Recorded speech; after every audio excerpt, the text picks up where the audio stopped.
Welcome to Grand Prix, your go-to channel for the fastest updates in Formula One.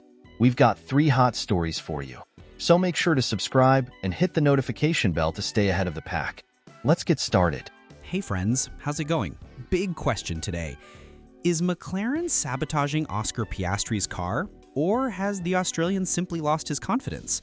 Both the driver and the team have spoken out about what's been happening in recent races, which ultimately cost Piastri the championship lead for the first time since April.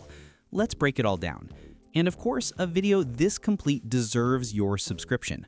We're entering the decisive stretch of the season, heading toward the Brazilian Grand Prix, and you don't want to miss any of the action. So make sure you're subscribed, notifications on, and drop a like. That way YouTube alerts you whenever a new video comes out, always with the very best of Formula One. Now, back to Piastri. The young Australian hasn't been in his best form this season. At the Mexican Grand Prix, he once again suffered from a mysterious lack of pace compared to his teammate Lando Norris, and that poor performance cost him the championship lead. In qualifying, he was more than half a second slower than Norris, only managing P7 on the grid, and that was with help from Carlos Sainz's penalty. This isn't just a one-off. For several races now, Piastri has looked unsettled, making small mistakes and struggling to match Norris's rhythm. And naturally, when that happens, the rumors start flying. Some fans are already speculating that McLaren might be giving preference to Norris, or even, in the more extreme theories, sabotaging Piastri's car. But what's really going on? Piastri himself addressed the situation this week. He admitted he initially wondered if there might be lingering damage from the United States GP, where the bumpy track made the car bottom out badly. But after a detailed analysis with the team, they found no signs of mechanical failure. Team principal Andrea Stella was very clear. There is nothing wrong with the car. Instead, Stella pointed to driving style and track conditions. He explained that Norris excels in situations with low grip and sliding tires, exactly what we saw in Austin and Mexico, while Piastri shines on high grip circuits where his precise style works best. Stella reminded everyone that this is still only Piastri's 3rd season in Formula One, and that ups and downs like this are part of his development curve. During practice sessions, engineer Tom Stollard noticed that Norris was gaining significant time in the heavy braking zones, especially at turns 1 and 12. Piastri tried to adapt, braking later and stretching his deceleration to match Norris's approach, but that adjustment cost him speed in other areas, particularly the fast-flowing sections and the stadium sector. In other words, the gap wasn't about equipment, but about adapting to conditions. Piastri reinforced this message in his own words. He admitted in the last 2 races he hasn't been able to use his natural style of driving. Instead, he's been forced to tweak things, which left him less comfortable behind the wheel. But he was adamant. He hasn't lost confidence or ability. It's just a matter of adjustment, and he believes that analyzing these experiences will make him stronger for the upcoming rounds. He also pushed back firmly on the idea that McLaren has been favoring Norris. According to Piastri, the cars haven't changed in weeks, and his dip in performance has nothing to do with the machinery. It's about adapting to the unique challenges of recent circuits. Looking ahead, Stella is confident Piastri will bounce back quickly, pointing to Interlagos as a track more suited to his strengths. The team expects him to use the Mexican Grand Prix as a learning experience and return to fighting at the front. Still, the reality is harsh. The championship lead is gone, and if Piastri doesn't recover fast, Norris or even Verstappen could take full advantage. The next few races will be crucial to prove whether this is just a temporary slump or a real turning point in the title battle. So now I turn it over to you. Do you think McLaren has truly been fair with both drivers, or is there an internal push to make Norris the clear number 1? And most importantly, can Piastri recover in time to still fight for the title? Drop your thoughts in the comments below. Charles Leclerc could receive a penalty at the Brazilian GP. Find out all the details here on GP em Casa Plus. First of all, just subscribe here to the channel so you don't miss absolutely any detail about this important week of our home GP here in Brazil. And if you like this video, leave a like so that more people have access to it and can also prepare for this special week.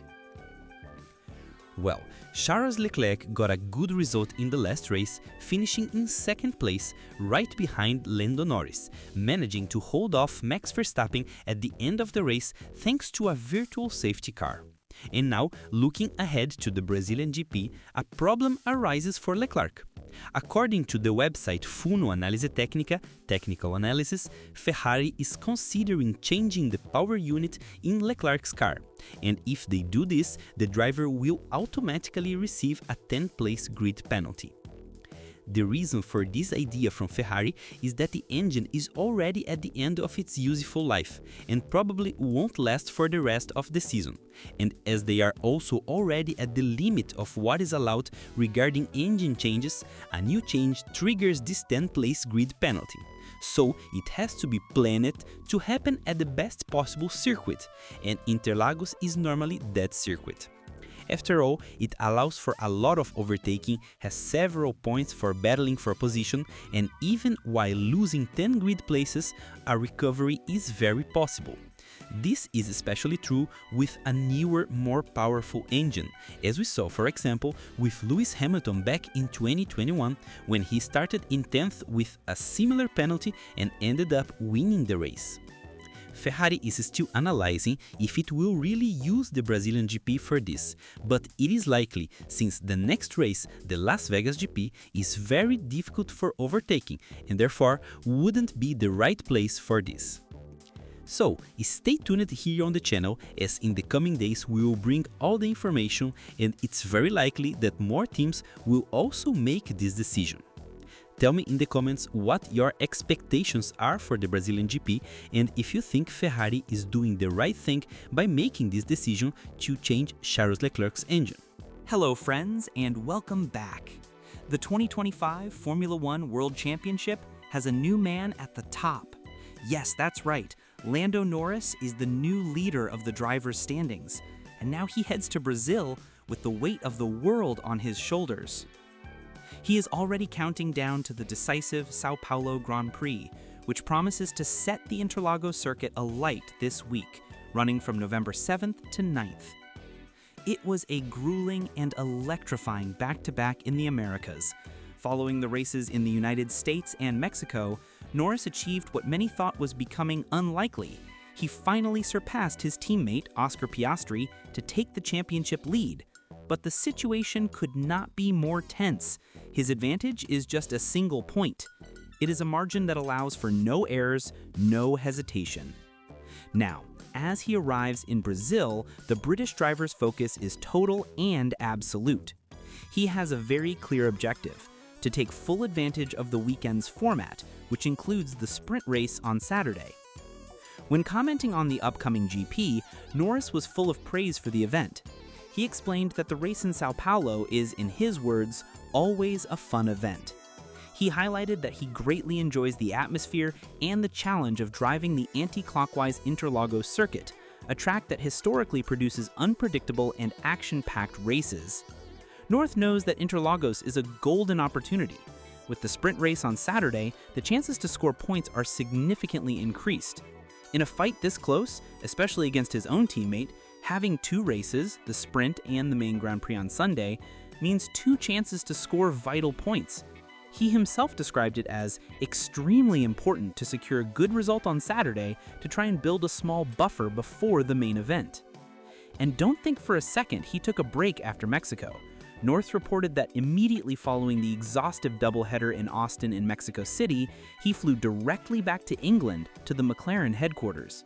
There, he locked himself in with his engineers, meticulously reviewing everything that happened in the last two rounds, analyzing terabytes of data and telemetry.